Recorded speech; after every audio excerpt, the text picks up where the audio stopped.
It wasn't a sudden loss of work ethic. It wasn't a collective failure of personal budgeting. It wasn't even a lack of education or skill.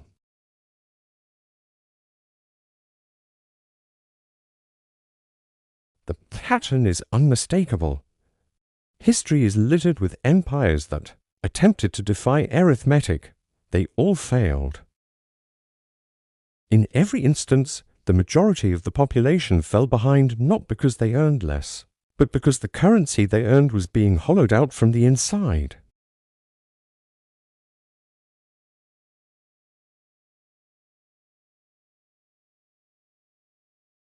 It chooses to devalue the currency. This transfers wealth from the saver to the debtor, from the wage earner to the asset holder, from the citizen to the state. We are currently witnessing the largest wealth transfer in human history. Current data suggests that nearly 3/4 of the population are now slipping backward. They are running faster just to stay in place. This is not an accident. It is a recurring historical cycle. To understand why 2025 looks the way it does, we must look at the precedents. We must look at 3 specific moments in history where the exact same mechanism was deployed. The first case study takes us to the Roman Empire, specifically the reign of Nero in the 1st century AD. Rome had reached peak dominance, but the costs of maintaining the empire were unsustainable. The legions required payment. The bureaucracy required funding. Nero faced a choice: cut spending and risk a coup, raise taxes and risk a revolt, or cheat. He chose the shortcut. He reduced the silver purity of the denarius. He mixed in base metals like copper. It seemed like a clever solution. He could mint more coins with the same amount of silver. But the shopkeeper in the forum noticed. The soldier on the frontier noticed.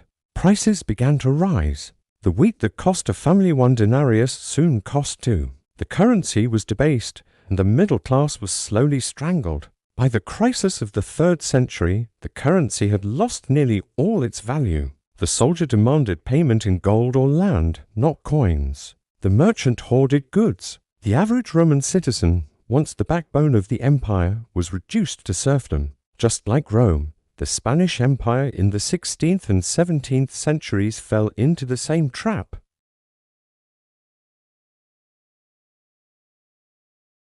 Galleons arrived annually from the Americas laden with silver and gold. It should have been a golden age. Instead, it was an economic catastrophe known as the price revolution. The influx of money was not matched by an increase in goods. There was simply more money chasing the same amount of bread, cloth, and land. Between 1500 and 1600, prices in Europe rose significantly, with Spain at the epicenter. Wages did not keep pace. A Spanish laborer found that his daily pay bought fewer calories every single year. The incentive for the wealthy grandees was to buy land and titles. Removing their capital from productive enterprise, the middle class was priced out of existence. The empire went bankrupt multiple times, despite owning mountains of silver. The lesson was clear. More currency units do not equal more wealth. They simply equal higher prices for the things you actually need. Just like Spain, the Weimar Republic of Germany in the early 20th century provides the most brutal lesson in modern history. In 1914, the German mark was a stable currency backed by gold. By 1923, it was confetti. The war had drained the treasury.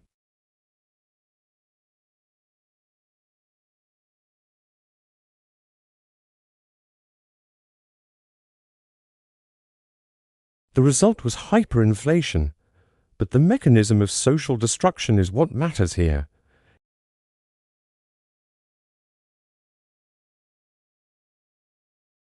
Speculators borrowed marks to buy factories, land, and art, knowing they could pay back the loans with worthless paper later. The prudent middle class, the teachers, the clerks, the pensioners were wiped out.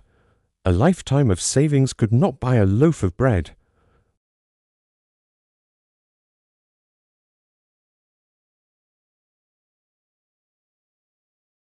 The society fractured.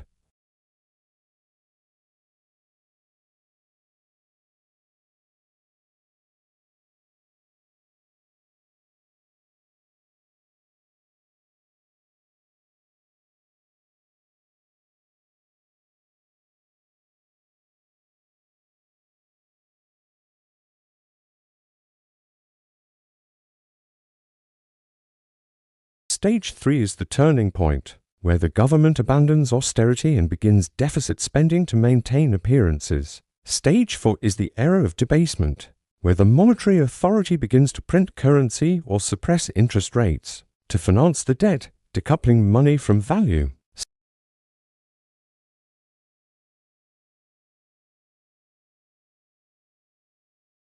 Creating a wealth effect for the asset-rich while the cost of living quietly rises for the wage earner. Stage 6 is the fracture where inflation moves from assets to consumer goods, and the population realizes their wages can no longer purchase a middle-class life. Stage 7 is the collapse and reset, where the currency is either redenominated or replaced entirely. Just like Weimar in 1923, we are currently navigating the transition between Stage 5 and Stage 6. The 73% of Americans falling behind in 2025 are victims of this transition. The newly created currency has already inflated the price of homes, insurance, and services, but wages have remained tethered to the old reality. The incentive structure today forces investors to flee cash and buy housing not to live in, but to store value.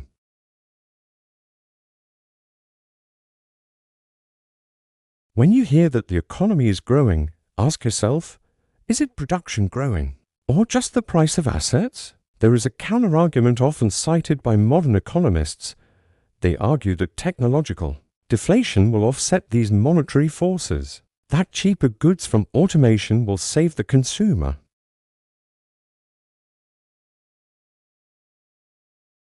The government has accumulated debt that cannot be paid back in real terms.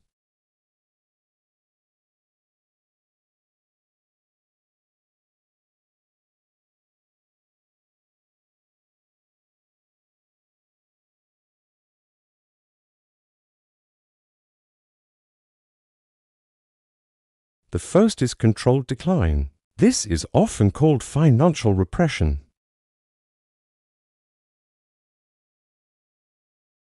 The government keeps interest rates artificially low while inflation runs hot for a decade.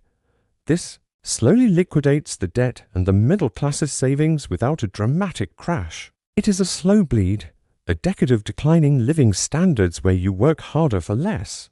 The second end game is chaotic collapse. This occurs when the public loses faith in the currency entirely, as seen in Venezuela starting in 2013 or France during the revolution. Velocity of money spikes, store shelves empty, and the social contract dissolves. In this scenario, the transition is violent and rapid. The third endgame is a reset and restructure. This usually follows a crisis.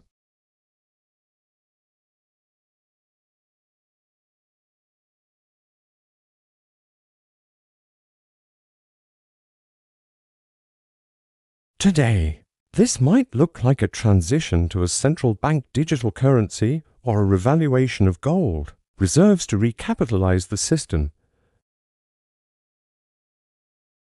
Subscribe to this channel to understand the data as it arrives. Prepare by educating yourself on financial history, reducing dependence on debt, and building resilience in your skills and community.